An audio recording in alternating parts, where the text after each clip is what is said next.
have, and I actually love this because when you find out where I'm from, you'll understand why I love this weather. Well, you're from Massachusetts. Massachusetts. All right, okay. Okay, and so I'm used to this. This is very comfortable for me. Yeah, you don't even have a sweater on. You look very nice, by the way. The cufflinks, you look very, if I give you a visual, very professional looking white shirt. Very, very nice, but looks like he's not fazed by the cold weather one bit. By the weather. I love Miami. I have to start right off the bat. I love Miami. Anthony normally has a totally shaved head, and now that it's cold, he's letting his hair grow. Got a little extra warmth on that. Yeah, well, So imagine, and we start pulling out our leathers, and you're totally loving If I could it. wear shorts this morning, I would have. That's great. Well, I got to tell you, I got to tip my hat to you. I know that since March 2013, you took the post as the Museum Director and the COO, which is the Chief Operation Officer.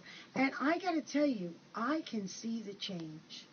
Thank you. Thank you so much. I was recruited to come down to Miami, and I told you earlier, I just love Miami. I've been asked to go to other cities in Florida. I said, no way, Jose.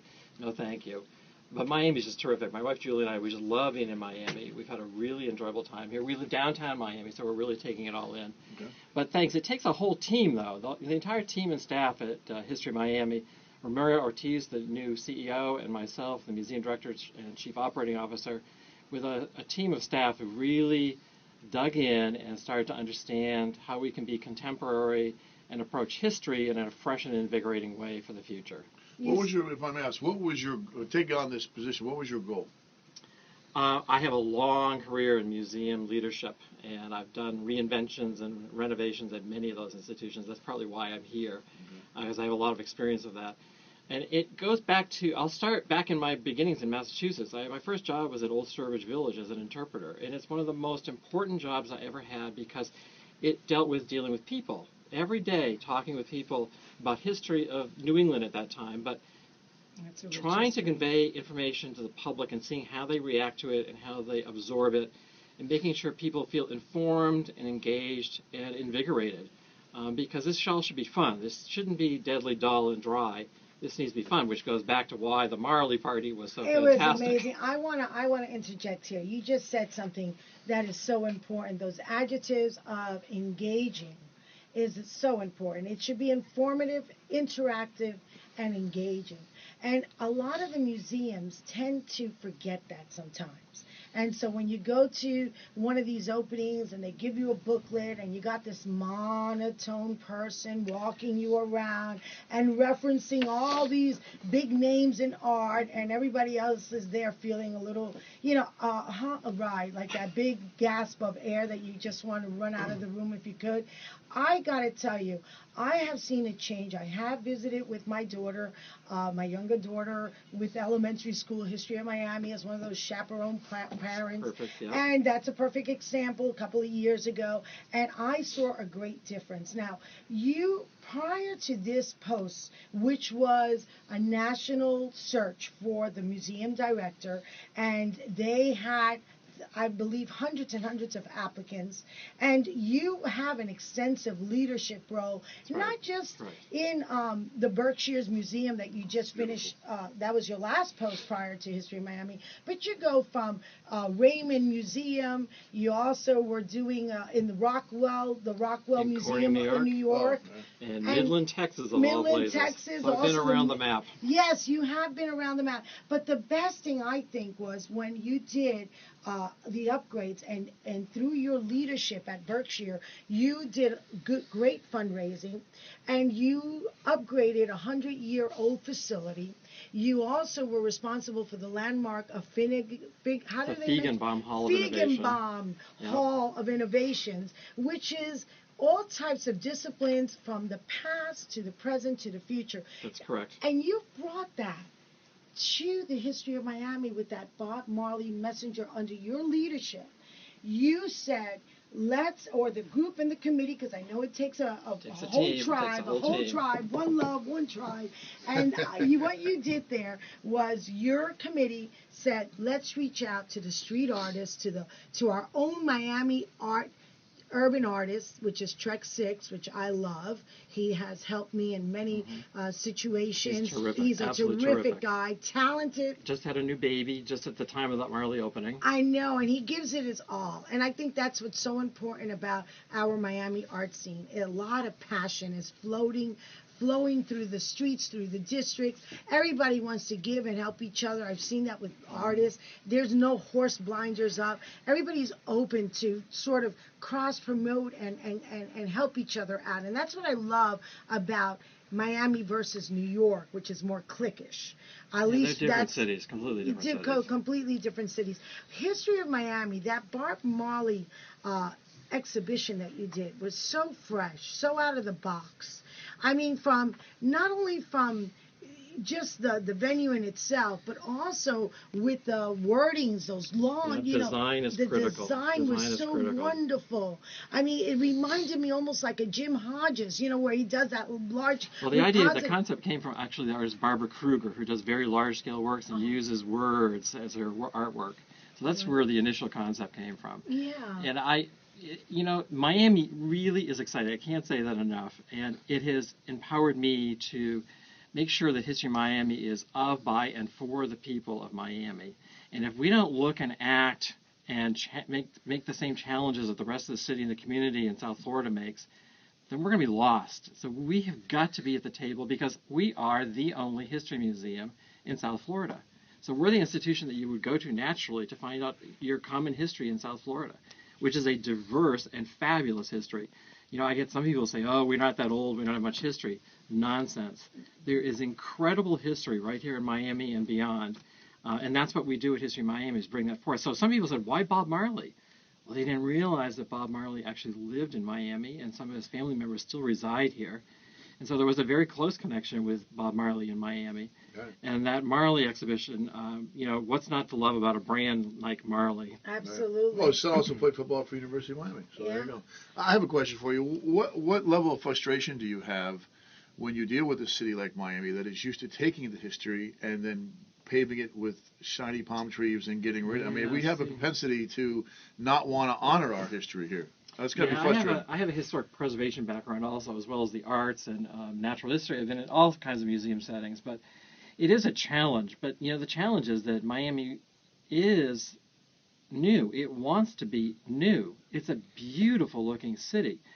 It is a shame, though, to start to see some of these things going away. And there are little remnants here and there in downtown, and I live in the Edgewater area. Every once in a while you see these little historic gems that stick out, and I hope that we don't obliterate absolutely all of them, but I am one of those people that you can't save everything either. I'll be really honest.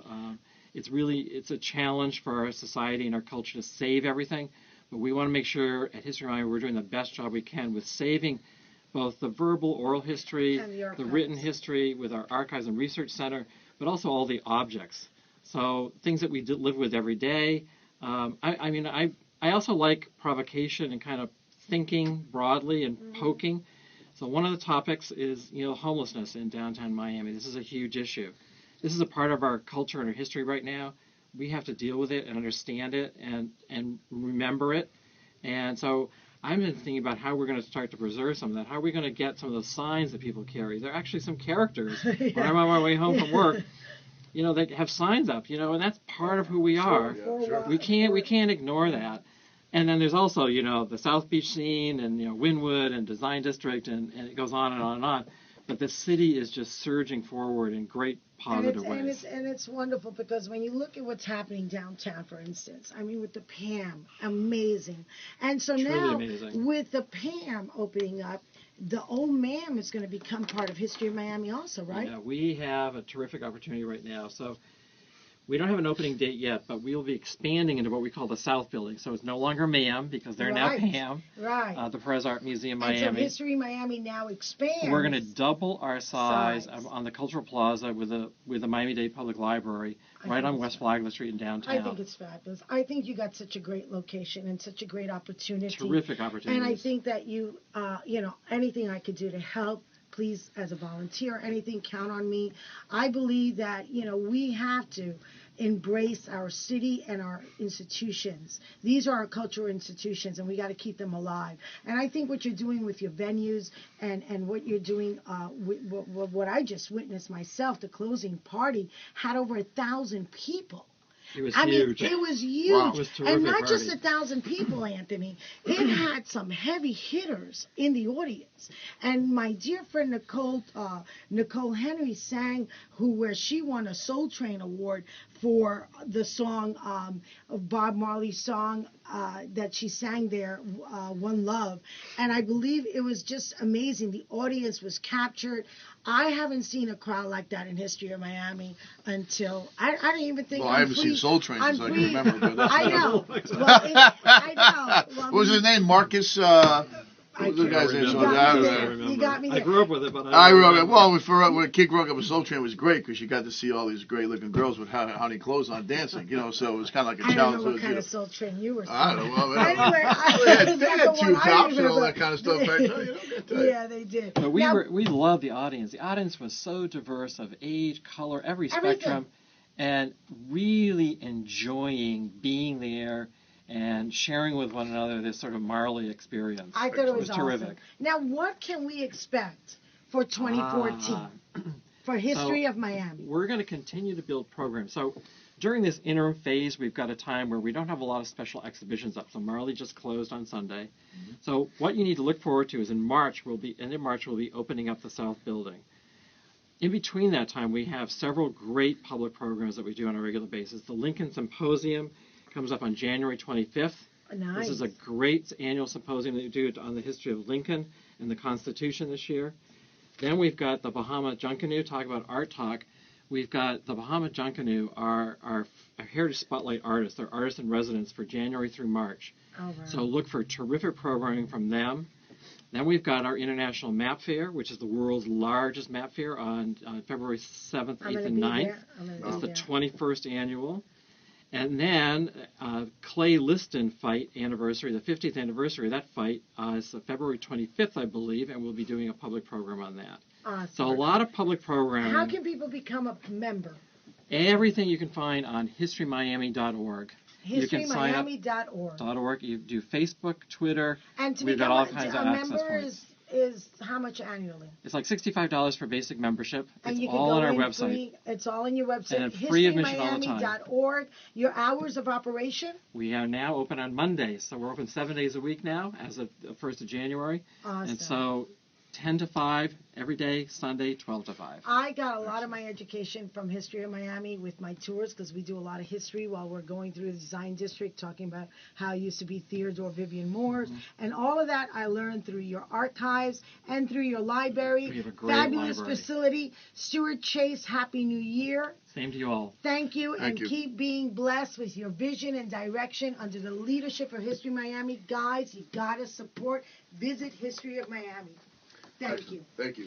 Well, folks, there you have another fantastic segment with Susana.